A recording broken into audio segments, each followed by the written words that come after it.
সবাইকে নমস্কার। আমি বিশ্বজিৎ বার্লিন থেকে। আশা করি আপনারা সবাই ভালোই আছেন। আজ একজন ছাত্র আমাকে প্রশ্ন করেছে, স্যার, পিসিবি কম্বিনেশন নিয়ে এইচএসে পড়াশোনা করছি, কি করলে ভবিষ্যতে চাকরি পাবো? মানে ছেলেটি ম্যাথামেটিক্স নেয়নি, শুধু ফিজিক্স, কেমিস্ট্রি এবং বায়োলজি নিয়েছে।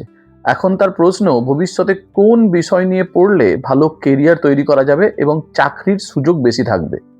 খুব গুরুত্বপূর্ণ একটি প্রশ্ন, কারণ পিসিবি শুনলে আমাদের অনেকেই প্রথমে মনে আসে নিট, তারপরে ডাক্তার। কিন্তু নিট না হলে কেরিয়ার শেষ নয়। পিসিবি স্টুডেন্টের সামনে মেডিসিনের বাইরেও আরো অনেক কেরিয়ার অপশন রয়েছে। তবে তার আগে একটা খুব গুরুত্বপূর্ণ কথা বলি। আজকের দিনে শুধুমাত্র এই ভেবে কোনো সাবজেক্ট চুজ করা ঠিক হবে না যে এই সাবজেক্টে চাকরি আছে তাই এটা নিয়ে পড়বো। কারণ যে সাবজেক্ট আপনার একেবারেই ভালো লাগে না, শুধুমাত্র চাকরি পাওয়ার আশায় সেই সাবজেক্ট নিয়ে পড়াশোনা করলে কয়েক বছর পরে আপনি সমস্যায় পড়তে পারেন। ধরুন, সবাই বলছে বায়োটেকনোলজির ফিউচার খুব ভালো। আপনি বায়োটেকনোলজি নিয়ে ভর্তি হয়ে গেলেন, কিন্তু বায়োলজি আপনার ভালো লাগে না, ল্যাবরেটরিতে কাজ করতে ভালো লাগে না, রিসার্চ নিয়ে কোনো কিউরিসিটি নেই। অন্যদিকে আরেকজন হয়তো আপনার থেকে কম পরিচিত একটা কলেজে পড়ছে, কিন্তু সাবজেক্টটা সে সত্যিই ভালোবাসে।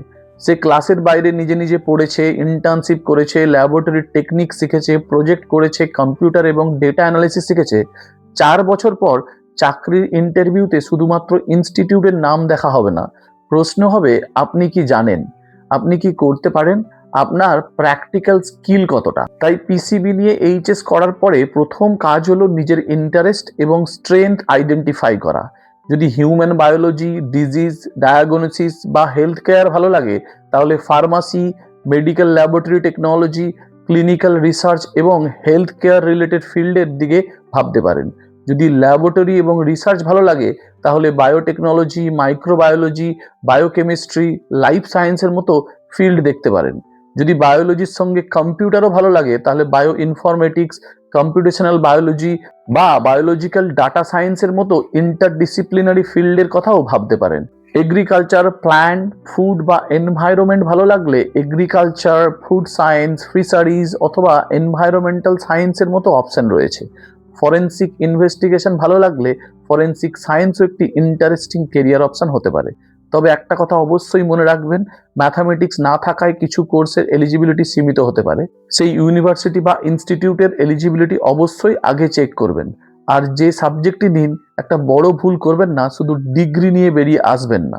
ব্যাচেলারের প্রথম বা দ্বিতীয় বছর থেকেই ইন্টার্নশিপ খুঁজুন, ল্যাবরেটরি স্কিল তৈরি করুন, ছোট ছোট প্রজেক্ট করুন, ইন্ডাস্ট্রি কী ধরনের স্কিল চাইছে সেটা জানুন, কম্পিউটার, ডাটা অ্যানালিসিস, কমিউনিকেশন এবং প্রেজেন্টেশন স্কিল তৈরি করুন। কারণ আগামী দিনে জব মার্কেটে এমপ্লয়ার আপনার সার্টিফিকেট দেখার পাশাপাশি একটা খুব সিম্পল প্রশ্ন করবে, আপনি কি করতে পারেন। আমার মতে ফর্মুলাটা খুব সহজ, interest plus right subject plus practical skill plus internship plus experience হচ্ছে বেটার কেরিয়ার অপরচুনিটি। আর একটা কথা মনে রাখবেন, পিসিবি একটা কম্বিনেশন, আপনার কেরিয়ার নয়। পিসিবি আপনাকে অনেকগুলো দরজার সামনে নিয়ে যাবে, কিন্তু কোন দরজাটা আপনি খুলবেন এবং সেই ফিল্ডে নিজেকে কতটা স্কিলড করে তুলবেন, সেটাই আপনার ভবিষ্যৎ অনেকটা নির্ধারণ করবে।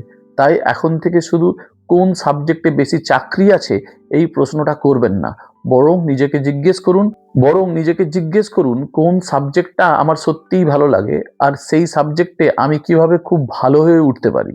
কারণ আজকের দিনে শুধু ডিগ্রি নয়, স্কিলই আপনাকে আলাদা করবে। আর এই প্রশ্নটার উত্তর যদি আপনি আপনার ভেতর থেকে খুঁজে পান, তাহলে ম্যাথামেটিক্স ছাড়া পিসিবি নিয়েও খুব সুন্দর একটা কেরিয়ার তৈরি করা সম্ভব। আশা করি এই ভিডিওটা আপনাদের কাজে লাগবে। সবাই ভালো থাকবেন। ধন্যবাদ।